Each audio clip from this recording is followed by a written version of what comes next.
Good morning student. आज हम लोग हिंदी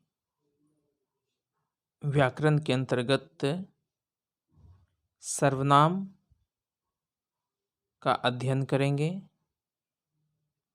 सर्वनाम की परिभाषा को जानेंगे, सर्वनाम के भेद को जानेंगे, सर्वनाम याद करने के ट्रिक को जानेंगे और प्रत्येक भेद के परिभाषा को जानेंगे।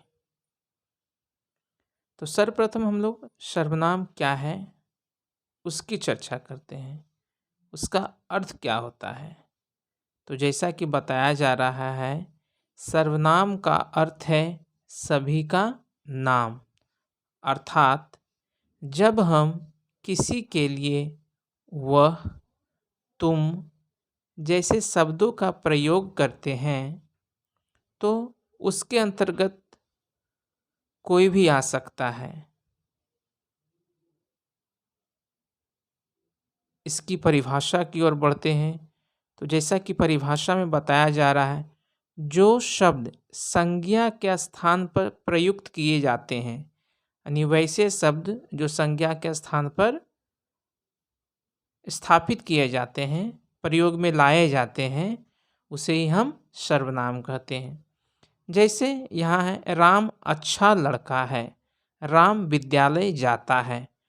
तो आप कह सकते हैं कि राम इसमें तो सर संज्ञा है, लेकिन क्या बोला गया है, जो शब्द संज्ञा के स्थान पर प्रयुक्त किए जाते हैं, यानी जिसकी पुनरावृत्ति होती है। जैसे उदाहरण में हम लोग कह सकते हैं कि राम अच्छा लड़का है, राम खाना खाया, राम विद्यालय जाता है, राम सो गया है। यानी हमेशा राम की पुनरावृत्ति हो रही है, जो सुनने में अच्छा नहीं लगता है।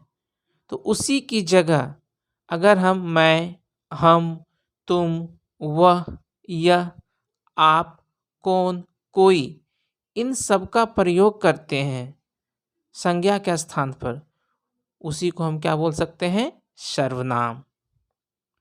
सर्वनाम के कितने भेद होते हैं? आज तक हम लोग अध्ययन किया है कि सर्वनाम के 6 भेद होते हैं, लेकिन ये जानने की कोशिश हम लोग कभी नहीं किए हैं कि सर्वनाम के 6 भेद होते हैं, लेकिन किस दृष्टिकोण से होते हैं, किस आधार पर होते हैं। अतः आज हम उसको संपूर्ण रूप से जानेंगे। सर्वनाम के बोल सकते हैं तो प्रयोग और व्याकरण के आधार पर 6 भेद हैं, रूप और उत्पत्ति के आधार पर 2 भेद हैं। तो यहाँ कुल कितना हो गया, 8। लेकिन अधिकतर परीक्षाओं में पूछा जाता है कि सर्वनाम के कुल कितने भेद हैं। तो सर्वनाम के कुल प्रमुख रूप से 6 भेद हैं, 2 उत्पत्ति के आधार पर और प्रयोग और व्याकरण के आधार पर 6। तो जो रूप और उत्पत्ति के आधार पर है, उसमें पहला भेद है मौलिक मूल सर्वनाम। मौलिक मतलब अर्थ होता है मूल, जिसका अपना, यानी उसका परिभाषा के रूप में हम लोग समझेंगे, सर्वनाम का जिस रूप में जन्म हुआ है उसे हम लोग मौलिक सर्वनाम कहते हैं। यानी सर्वनाम का जिस रूप में जन्म ले चुके हैं, यानी मौलिक है, अपना है, उसे हम लोग कहते हैं मूल सर्वनाम या मौलिक सर्वनाम। इनकी संख्या 11 होती है। और ये प्रश्न पूछता है एग्जाम में कि सर्वनामों की संख्या कितनी है, या मौलिक सर्वनाम की संख्या कितनी है। तो अगर मौलिक पूछा सर्वनाम की संख्या कितनी है तो 11 है। अगर उसे पूछ दिया कौन कौन, तो आप ध्यान देंगे, मैं, तुम, आप, यह, वह, जो, सो, कौन, क्या, कोई एवं कुछ। टोटल 11 हो गया। एक बार फिर से, मैं, तुम, आप, यह, वह, जो, सो, कौन, क्या, कोई, कुछ। दूसरा उत्पत्ति के आधार पर है यौगिक सर्वनाम। जब मूल सर्वनाम पर लिंग, वचन, कारक, लिंग, वचन, कारक आदि का प्रभाव पड़ता है तो उसे हम बोलते हैं यौगिक सर्वनाम बनता है। जैसे मुझको, मुझसे, मैंने। आगे हम लोग देखेंगे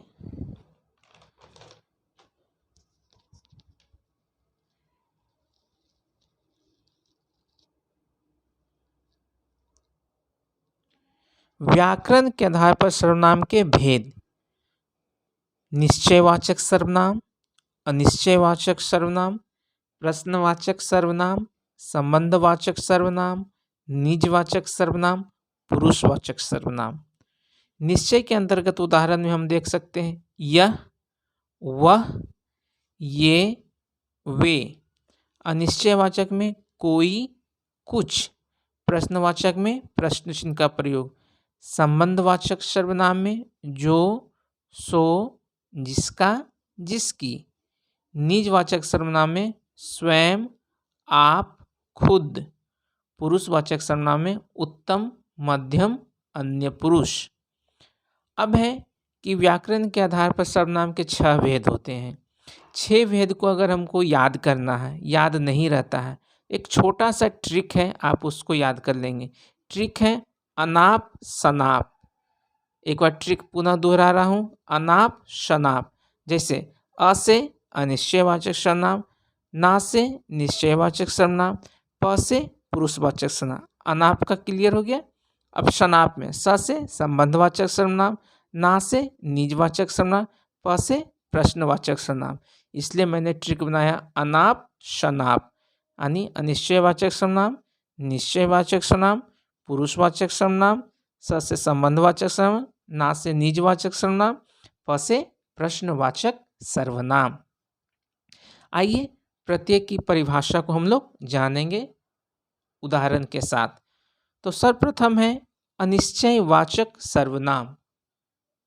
तो अनिश्चयवाचक सर्वनाम में बताया जा रहा है जिन सर्वनामों में किसी निश्चित वस्तु के होने का बोध होने, यानी किसी भी सर्वनाम में कोई निश्चित वस्तु की बोध हो, यानी कोई निश्चित रूप में हो, उसे हम बोलते हैं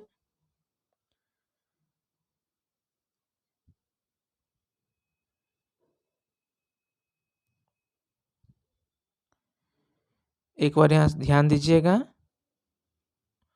फर्स्ट है आपका अनिश्चयवाचक सर्वनाम, यानी जिन सर्वनामों में किसी निश्चित वस्तु के होने का बोध न हो, यानी कोई वस्तु निश्चित नहीं, अगर हम बता रहे हैं उसके बारे में नहीं हो रहा है, वैसे को हम बोलते हैं अनिश्चयवाचक सर्वनाम। यानी जिन सर्वनामों में किसी निश्चित वस्तु के होने का बोध न हो, जैसे कोई, कुछ। उदाहरण स्वरूप में हम जानेंगे रीना को कोई मिल गया है। रीना को कोई मिल गया है। दूसरा है निश्चयवाचक सर्वनाम, जिन सर्वनामों में किसी निश्चित वस्तुओं के होने का बोध हो तो वह निश्चयवाचक सर्वनाम कहलाता है। जैसे यह, वह, ये, वे। उदाहरण स्वरूप हम जान लेंगे यह से यह मेरी कार है, वह मेरा घर है, वे तुम्हारे पति हैं। यानी निश्चित रूप में बताया जा रहा है कि यह मेरी ही कार है, वह मेरा ही घर है, वे तुम्हारे ही पति हैं, किसी दूसरे के नहीं हैं। यानी निश्चित रूप से बताया जा रहा है, इसलिए यह हो गया निश्चयवाचक सर्वनाम। तीसरा है आपका पुरुषवाचक सर्वनाम। जब हम अपने दोस्तों से किसी तीसरे की बात करते हैं, यानी जब हम अपने दोस्तों से, सखी से, सहेलियों से किसी तीसरे की बात करते हैं, वैसे को हम बोलते हैं पुरुषवाचक सर्वनाम। जैसे पुरुषवाचक सर्वनाम के अंतर्गत 3 महत्वपूर्ण हैं। सबसे प्रथम है उत्तम पुरुष, उसके बाद मध्यम पुरुष, उसके बाद अन्य पुरुष। तो उत्तम पुरुष में होता है मैं, मेरा, मेरी, हम, हमारा, हमारी। मध्यम पुरुष के अंतर्गत तुम, तुम्हारी, तुम्हारा। अन्य पुरुष के अंतर्गत यह, वह, ये, वे। चौथा है आपका संबंधवाचक सर्वनाम। जिन सर्वनामों में किसी के संबंध होने का बोध यानी किसी से संबंध बताया जा हो और पहला वाक्य दूसरे वाक्य पर आधारित हो। ध्यान देना है, जो पहला वाक्य है वह संबंध बताते हुए क्या है, दूसरे वाक्य पर आधारित हो, तो वह क्या होगा, संबंधवाचक सर्वनाम। जैसे जो, सो, जिसका, जिसकी, उसका, उसकी, जैसा, वैसा। उदाहरण में कह सकते हैं जिसकी लाठी उसकी भैंस, यानी जिसकी लाठी है उसी की क्या है, भैंस है। पंचमा आपका है निजवाचक सर्वनाम। जिन सर्वनामों से स्वयं के द्वारा किए गए कार्य के बोध यानी अपने से जो कार्य किए हैं उसका संबोधन हो, उसका बोध हो, उसे ही हम बोलते हैं निजवाचक सर्वनाम। जैसे आप, स्वयं, खुद। उदाहरण में चलेंगे तो आप भले तो जग भला। अगर आप भले हैं तो पूरा संसार, पूरा जग क्या है, भला है। और अंतिम है प्रश्नवाचक सर्वनाम। प्रश्न से स्पष्ट होता है कि जहाँ प्रश्न का पूछने का शैली हो। जिन वाक्यों में किसी प्रकार का प्रश्न पूछने का या करने का बोध हो उसे हम बोलते हैं प्रश्नवाचक सर्वनाम। जैसे क्या, क्यों, कब, कहाँ। उदाहरण क्या खा रहे हो, कहाँ जा रहे हो। तो इस तरह से हम लोग इस वीडियो के माध्यम से आज सर्वनाम की परिभाषा, सर्वनाम के भेद, उत्पत्ति के आधार पर और व्याकरण के आधार पर सर्वनाम के ट्रिक और सर्वनाम के 6 भेदों को परिभाषा और उदाहरण के माध्यम से स्पष्ट रूप से जाना है। इसी तरह के अगले वीडियो में हम लोग अगले चैप्टर को लेकर आपके समक्ष प्रस्तुत होंगे। अगर वीडियो पसंद आए तो लाइक कर दीजिए, सब्सक्राइब कीजिए, तभी आपके पास नोटिफिकेशन अगले वीडियो का मिलते रहेगा।